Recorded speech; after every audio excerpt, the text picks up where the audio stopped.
Ian, Head of Sales and Marketing with Fothergill Seeds. Now, the first thing I'm going to ask you is, every year's a different year, but how have seed sales held up? They've been okay actually. For a season, it's been slow. As anyone that's got a garden or even kind of looking at what's going on will have seen, it's been very wet and actually been quite cool. Even late on into June, we've had nighttime temperatures, particularly on our trial ground here in Suffolk, as low as 5 degrees. So that's put people off. It's put people off maybe in two ways. So established gardeners kind of look at the weather and judge when the right time to start is. And because it's been so late, sometimes it's getting a bit late to sow, so might have moved on to buying young plants as an alternative. And for the newer gardeners, they're not quite sure and maybe started off at the time they thought was right and had a bit of failure. So all those things sort of play into a slower market. So overall seed sales probably have been dampened down, excuse the pun, this year. But actually within that we've done well as a company. So we've got a really good kind of distribution base and we're selling through all sorts of different places. So actually our overall performance we're quite pleased with on the background of the market being a bit of a slow one this year, for sure. And some of the other problem was that people got into it. The pandemic gets blamed for a lot of things, but it encouraged a lot of people to grow their own plants in their garden, anything from flower to vegetable, didn't it? But that must wane a bit anyway, mustn't it?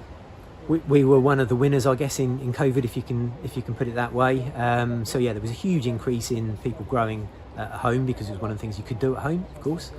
So there was a big peak in people going out, sowing, growing, doing gardening generally. And of course, as we've come out of that and people have got freer time and can do other things, that's been falling away. So I think there has still been an element of that kind of settling down back to a more kind of normal based level of sales. So that, you know, particularly where you've got new people coming in, that combination of other things to do and actually the weather's a little bit tough, that certainly plays in it and dampens down a little bit more, sure. Now, one of the part, I know it's something you've been looking into because we've been talking to Brian about your trials with peat and non-peat tomatoes. The aubergines are all grown in peat, I believe, or so I've got it. No, peppers are other all way peat. around. So we've got we've traditionally used peat-based compost, and of course that's something we want to move away from. A lot of manufacturers are dropping peat or reducing peat content, and we've been playing around with non-peat alternatives for a number of years now, just to see, you know, how things perform. The feeding regime, watering regime is often different with non-peat depending on what it is.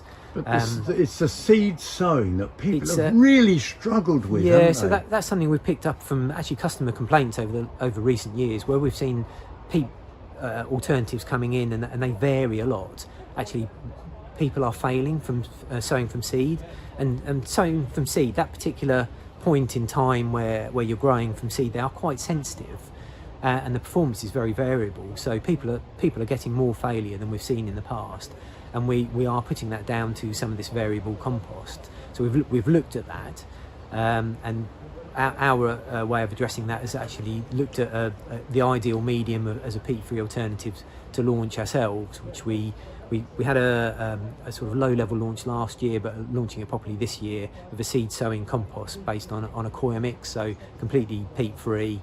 But the important thing for it is it's the right mix of medium, so granularity, fibres, that kind of thing, perfect for sowing from seed. You want quite a fine mix, along with the nutrients.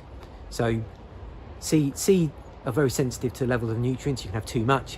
If there's too much nitrogen, for example, it can scorch roots and can affect performance. So we've worked hard to get the right formula for seed sowing and launch that as a compressed block of coir, which you just add water to, 4 litres of water, a relatively small looking block, and that gives you 10 litres of compost.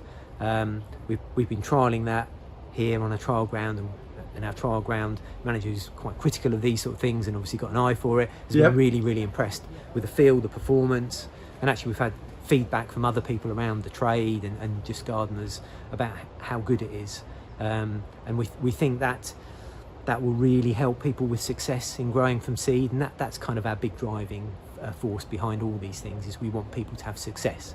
I was going to say, because if you don't get success, no one will continue to garden, will they? Absolutely, that's key for us. You know, a packet of seeds is a relatively cheap purchase, So for us as an ongoing business, we want people to keep coming back. You know, we want them to have good quality seeds, grow successfully, and have great results out of that. So that's our prime aim with all of these.